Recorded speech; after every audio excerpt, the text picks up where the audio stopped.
한 주간 음. 잘 지냈어요? 경주 다녀오신 얘기 좀 들려주세요. 경주란다, 포항. 포항. 음, 포항 좋아요. 음, 포항 갈 데가 너무 많던데, 이게 포항이 이쪽에 호미곶 있는 쪽하고, 네, 그다음에 포항시청 있는 쪽, 그 영일 해수욕장 있는 데하고, 네, 이게 두 군데였는데, 우선 그 호미곶을 너무 가보고 싶었는데, 숙소가 호미곶이 아니라 영일 해수욕장을 잡혀서 호미곶 쪽은 못 갔어요. 네, 근데 영일 해수욕장도 그쪽 라인에 있는 데가 갈 데가 많더라고요. 네. 그, 지니님이 알려주셨던 스페이스 워크? 거기 갔다 왔거든요. 그리고 거기 올라갔다 왔거든요. 저 진짜 가다가 올라갔다가 못 내려올 뻔해서 진짜, 아, 네. 사람들이 막 내 손 잡아주면서 내려왔어요. 고소공포증이 있어요. 고소공포증은 없는데, 이게 뭐 이렇게 제잘제잘 떠들면서 올라가면 모를까. 이제 혼자서 이렇게 뭐 가려고 아, 하니까 너무 무서운 거예요. 이렇게 좀 네. 위에서 이렇게 아래를 보는데, 또 바다가 저 멀리 보이네? 뭐, 그래서 위치가, 그 높이가 막 이렇게 막 실감이 나면서 순간 무서움이 확 왔는데, 그래서 네. 어떻게 올라가긴 올라갔는데, 내려올 때는, 와, 정말 그 난간을 꼭 붙들면서 이렇게 개걸음으로 내려왔어요. 그거 하고 나서 그 네. 미술관을 좀 돌려고 했는데 기운이 쪽 빠져가지고 다음 일정을 아무것도 못했어요. 그래서 해석해지신 거예요?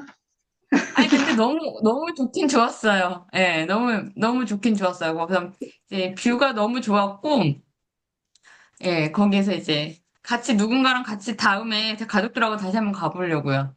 다음에는 남편 손을 잡고 꼭대기 올라가는데 약간 멀미 있는 데 났어요. 저도 어, 고소공포증은 없는데 응, 올라가니까 이게 약간 울렁거리는 느낌이 있어서 계속 맞아요. 네.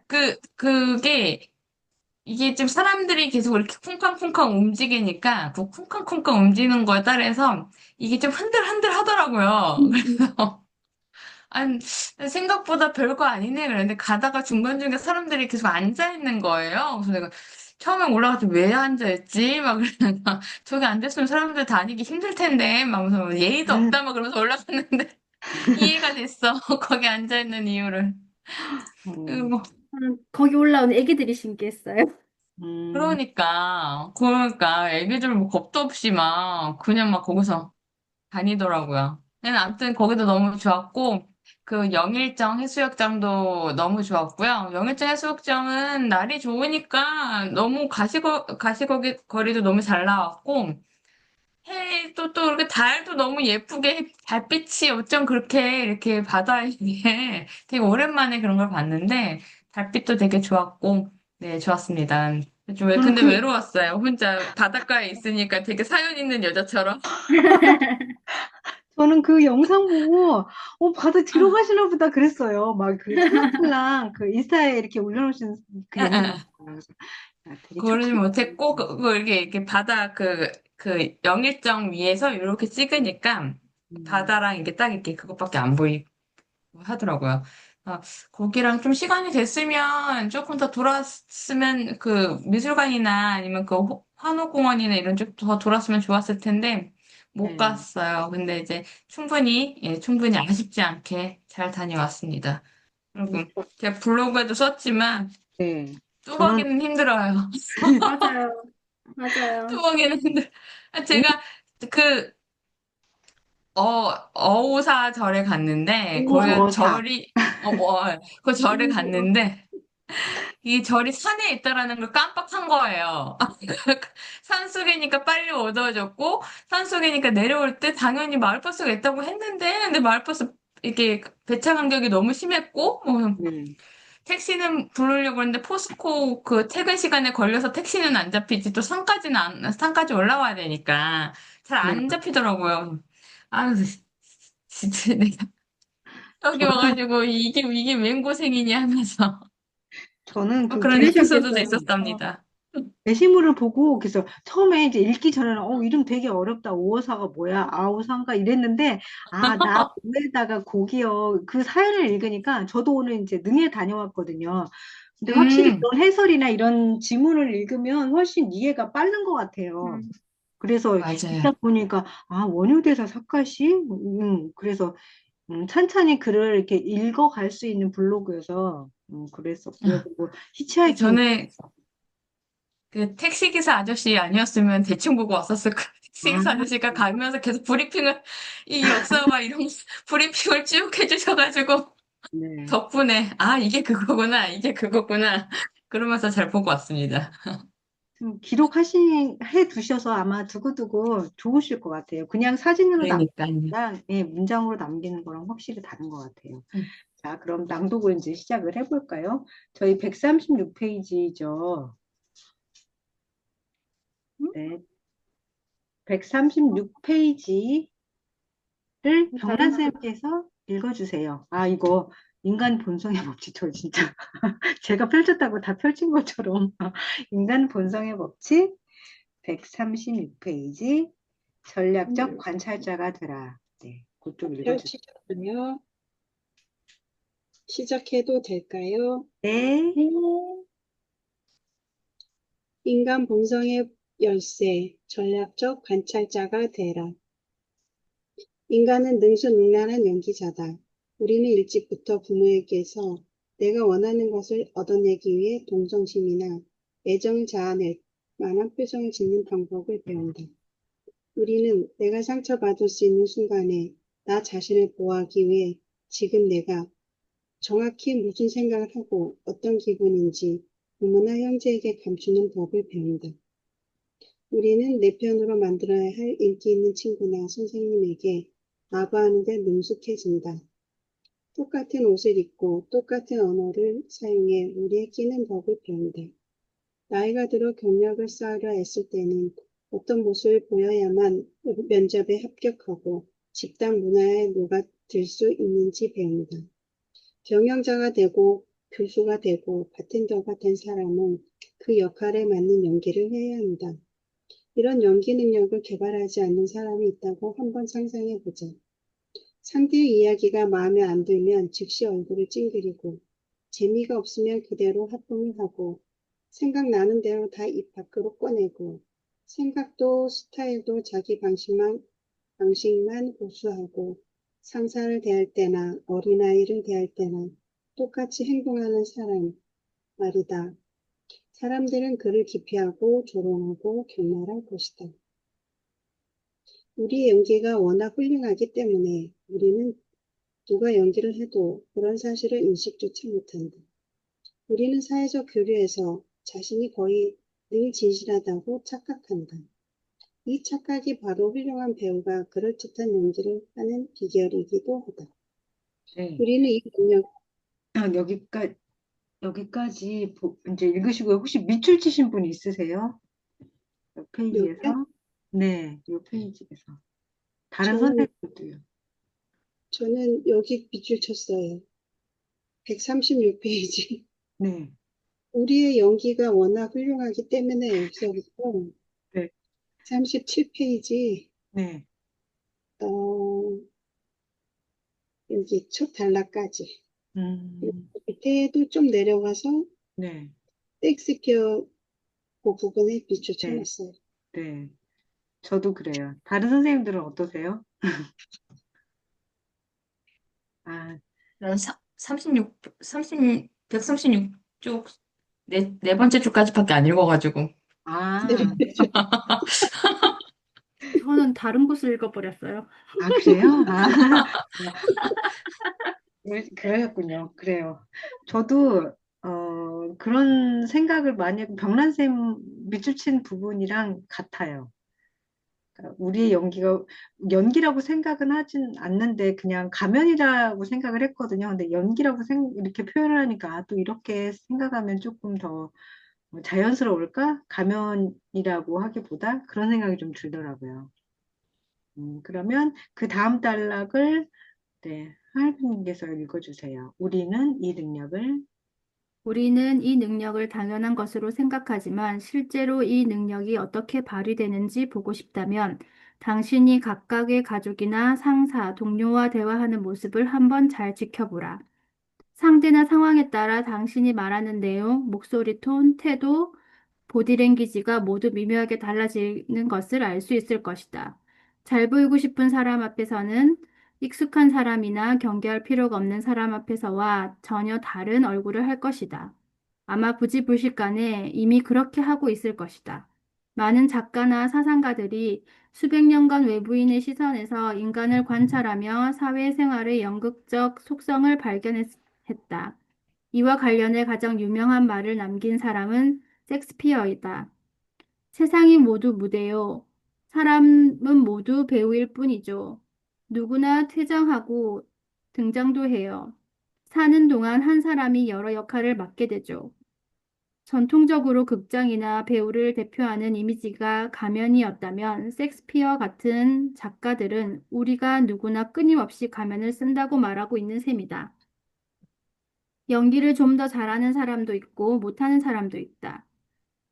오셀로에 나오는 아이고 같은 예. 악당 유형은 자신의 적개심을 숨긴 채 온화하고 친근한 미소를 지을 수 있다.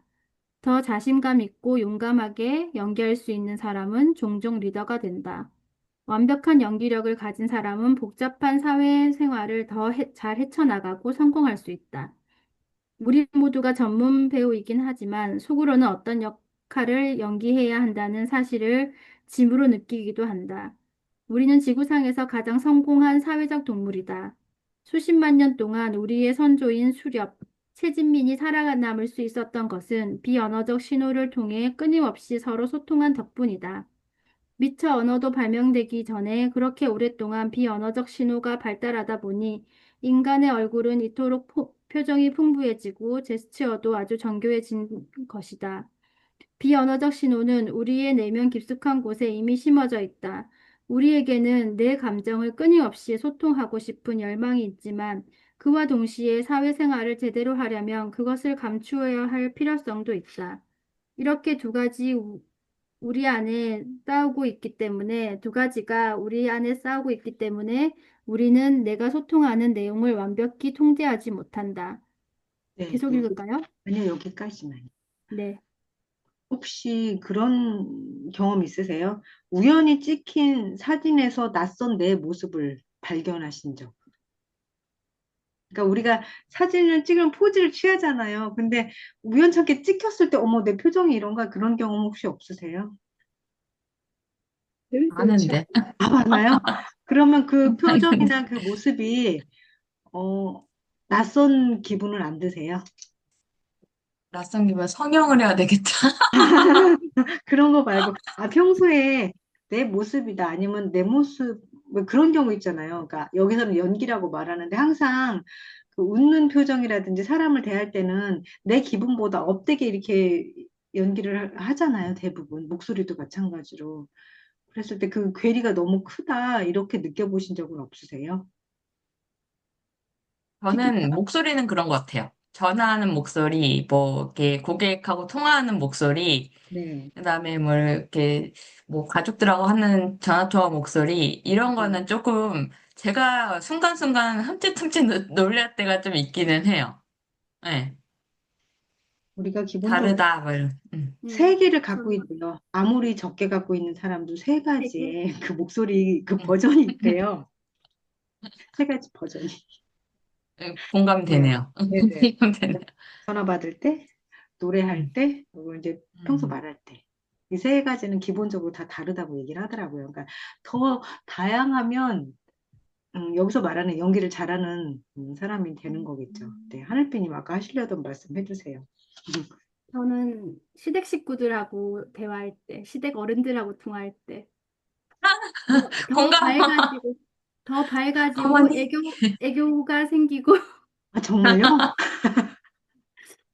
애교가 없는 사람인데, 이제 시댁 네. 식구들한테는 매우 음, 공손해지며, 밝게.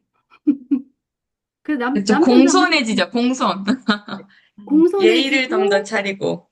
좀 더 친절해지고, 그래서 남편이 항상 통화 끝나면 되게 좀 신기하게 쳐다봐요. 고마워하지. 노력하는 거잖아요. 고마울까요? 아니면 이중인격자 이럴까요? 약간 이중인격자? 고마워하지 않나요? 그것 같은데. 음, 그래서 정란 오히려 쌤은, 당당히, 어려운 사람이라서 그런 것 같아요. 맞아. 그래서 오히려 당당하게, 음. 왜 잘하고 있잖아. 이렇게 얘기해요. 맞아요. 노력하시는 거죠. 병란 쌤 그런 경험 있으세요? 저는 네, 제가 굉장히 밝다고 생각했는데 네, 사진 속보다 거울 네, 볼 때, 네. 속에서 문득 보면 표정이 이렇게 많이 이렇게 어둡다랄까 침체돼 있다. 그리고 어, 사진 속에 사진이 늘 약간 좀 울상이라 그래야 되나? 음, 슬퍼 보인다 그럴까? 음. 사진 기분 좋게 찍었다고 생각했는데 사진은 그렇게 안 나오는 것 같아요. 사진이 실제보다 예쁘게 나오기는 어려운 것 같아요. 그래서 연예인들을 실제 보면 정말 더 빛이 나고 얼굴도 주먹만하다고 하는 게 이게 납작하게 찍어서 나와서 아마 그러지 않나라는 생각이 들었어요. 저도 오늘 이제 얼굴이 부은 상태로 나가서 부었는데 사진을 자꾸 단체로 이제 찍자고 찍는데 까 올려준 사진을 보니까 헉, 세상에 세상에 엄청 더 부은 거예요. 얼굴이 네모내가지고. 그래서 음, 생각보다 더, 맞아요. 선생님 그 말씀한 것처럼 되게 우울하게 나왔다 그 생각이 들더라고요. 내가 또 그런 마음으로 볼 수도 있는 것 같아요. 내 기분이 좀 다운돼 있어서, 연령적으로 조금 선생님도 그렇고 저도 그렇고 약간 톤 다운된 그런 지금 그런 구간에 들어와 있는지도 모르겠어요. 그런 생각도 들어요. 음. 음, 해석은 항상 뭐든지 내 감정이 들어가서 해석판이 달라지잖아요. 우리가 역사도 사극도 여러 버전으로 계속 그 돌아가면서 감독마다 그 약간 자기가 추구하는 방향대로 바뀌잖아요. 예전에 봤던 저는 어릴 때 아버지가 사극을 되게 좋아하셔서 그 용의 눈물에 태종을 봤을 때랑 지금 뭐 TV를 보진 않지만 가끔 이렇게 유튜브 짤로 이렇게 뜨는 거 보면 이게 드래그 할 때 보면은 완전 다르구나 그때랑 그런 생각이 들거든요. 그러니까 해석하는 것 같아요. 내가 의미 부여를 해서. 그래서 좀 달라지는 것 같고요. 목소리는 아무리 없는 사람도 세계는 있다. 연기파가 되려면 더 많은 목소리를 우리가 가져야 되는 것 같아요. 훈련을 통해서. 자, 그 다음은 네, 켈리님께서 읽어주세요. 제스처나 목소리 톤 130. 제스처나 목소리 톤, 표정, 자세 등의 형태로 진짜 감정이 계속해서 흘러나온다. 그런데 우리는 다른 사람의 비언어적 신호에 주목하는 훈련을 받지 못했다. 순전히 습관적으로 우리는 남이 하는 말에만 시선을 두고 그 다음에 나는 무슨 말을 할까 고민한다. 이 이야기는 곧 우리가 누구나 보유하고 있는 잠재적 사회성 중에 아주 작은 일부밖에 사용하지 않는다는 뜻이다. 최근에 만난 사람과 대화를 나눈다고 한번 상상해 보라. 상대가 내보내는 비언어적 신호에 특별히 신경을 쓴다면 상대의 기분을 감지할 수 있고 이 기분을 거울처럼 다시 상대에게 보여주면 상대는 나와 있을 때 무의식적으로 편안함을 느낀다. 대화가 진행될수록 나의 제스처와 내가 거울처럼 되돌려주는 분위기에 상대가 반응하는 신호가 보일 것이다. 그렇다면 한 발 더 나아가 더 깊은 주문을 걸어도 된다는 뜻이다. 이런 식으로 우리는 라포를 형성하고 귀중한 내 편을 확보할 수 있다. 반대로 당신을 보자마자 적대감의 신호를 드러낸 사람이 있다고 상상해보라. 당신은 그 경직된 가짜 미소를 알아보았고 상대의 얼굴을 스치는 짜증과 당신과 함께 있을 때 불편해 보이는 듯한 미묘한 신호도 감지했다. 이 모든 것을 실시간으로 감지했다면 정중히 대화에서 물러나라. 그리고 경계를 늦추지 말고 적대적 의도를 나타내는 신호가 혹시 있지는 않은지 살펴라. 아마도 방금 당신은 불필요한 싸움이나 회병분이 하나 늘어나는 것을 모면했을 것이다. 인간 본성을 공부하는 학생으로서 우리가 해야 할 일은 두 가지다. 첫째, 삶의 연극적 속성이 있다는 사실을 알고 그대로 인정해야 한다. 누가 역할 놀이를 하거나 가면을 쓴다고 해서 도덕적 잣대를 들이대거나 격분해서는 안 된다. 그런 것들은 매끄러운 사회생활에 꼭 필요한 것들이다. 실제로 우리의 목표는 삶이라는 무대에서 내가 맡은 역할을 완벽한 기술로 연기하는 것이다. 그래야 관심을 끌고 주목받고 공감 가는 주인공이 될 수 있다. 둘째, 순진하게 사람들의 겉모습을 실제라고 착각해서는 안 된다. 사람들의 연기력에 눈이 흐려지지 마라. 상대의 진짜 감정을 기막히게 잘 해독하는 사람으로 다시 태어나라. 관찰력을 키우고 그 관찰력을 일상에서 최대한 많이 사용하라. 그러려면 세 가지가 필요하다. 사람을 관찰하는 방법을 알아야 하고, 비언어적 소통을 해독하는 기본 열쇠 몇 가지를 배워야 하고, 인상 관리라는 알려진 기술을 완벽하게 익혀 최대의 효과를 낼 수 있게 맡은 역할을 연기해야 한다. 저는 여기 읽을 때 지금도 마찬가지인 것 같아요. 구분을 못해요. 이 사람이 연기인지, 그러니까 제가 바보같이 속는구나. 이제는 그런 생각이 들어요. 한때는 순진하다라는 생각을 했는데, 이제는 순진한 나이는 아닌 거잖아요. 멍청하거나 이렇게 잘 속는다.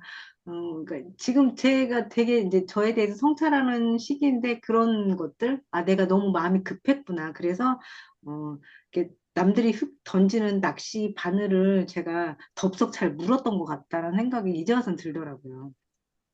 이 부분 읽어 나가시면서 드시는 생각이 있으신가요? 제가 질문 드리고 싶은 거는 아까 이제 침묵하라는 얘기를 하잖아요. 근데 대화하다가 정말 이런 거 많은 것 같아요.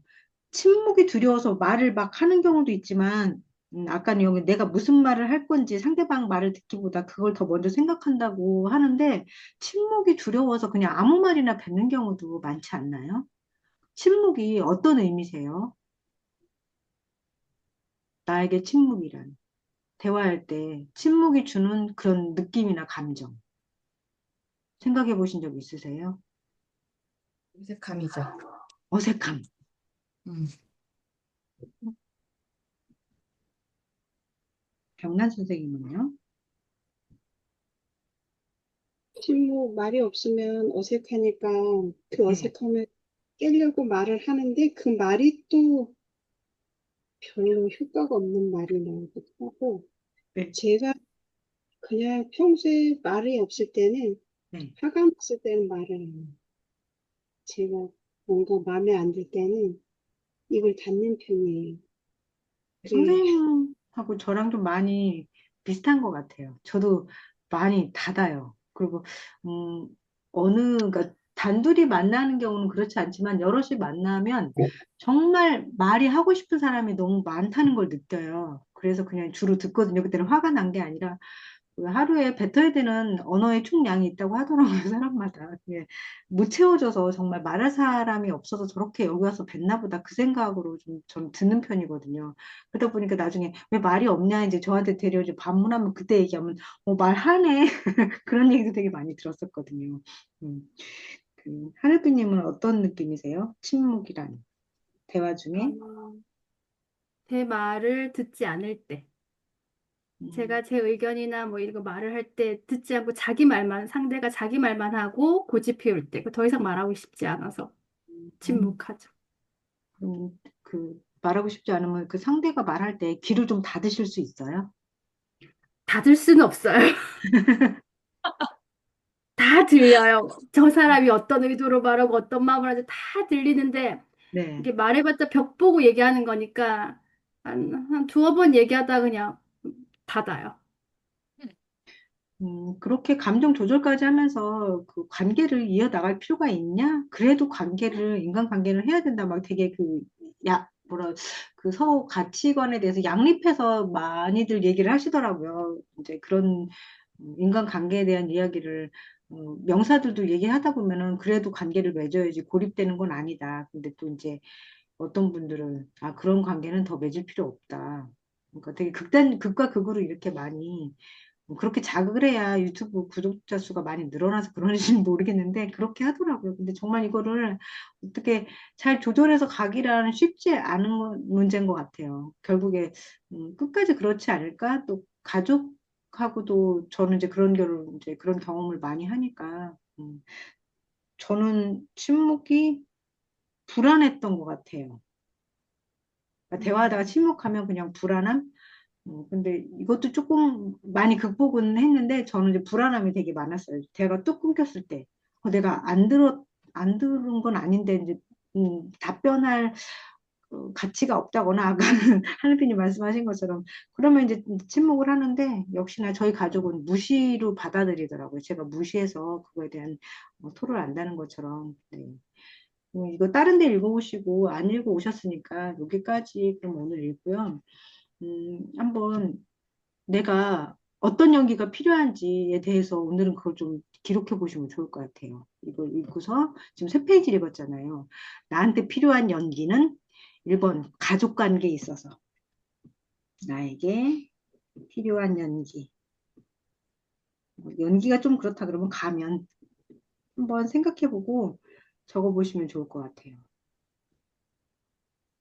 제가 얼마 전에 허태경 교수님 강의를 들었는데, 네, 한국 사람이 되게 독특한 특징이 있대요. 나중에 이제 유튜브 영상을 제가 한번 찾아서 공유 드려볼게요.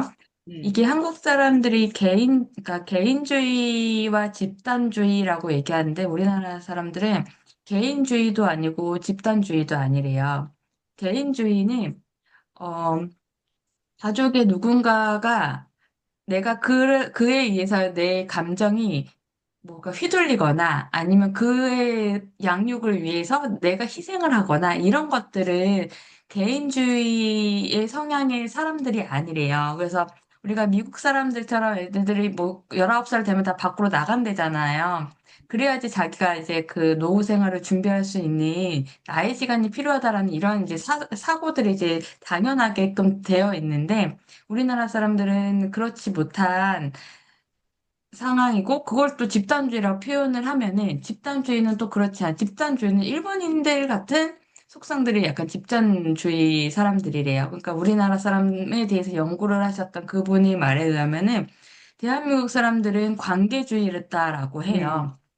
예, 그 관계주의가 내가 밥을 먹을 때만 해도 점심 먹을 때 뭐 먹을 거야가 물어보는 것 자체도 되게 외국인들이 봤을 땐 되게 안 해도 되는 질문인데 우리나라 사람들은 너의 점심 메뉴에 따라서 내가 점심 메뉴를 바꿀 의향을 나는 준비되어 있다라는 제스처를 이제 표현을 이미 장착하고 사는 사람들이기 때문에 대한민국 사람들은 주변 사람들에 의한 그 관계 형성과 이거를 상당히 영향을 많이 받는 그런 민족이라고 하더라고요.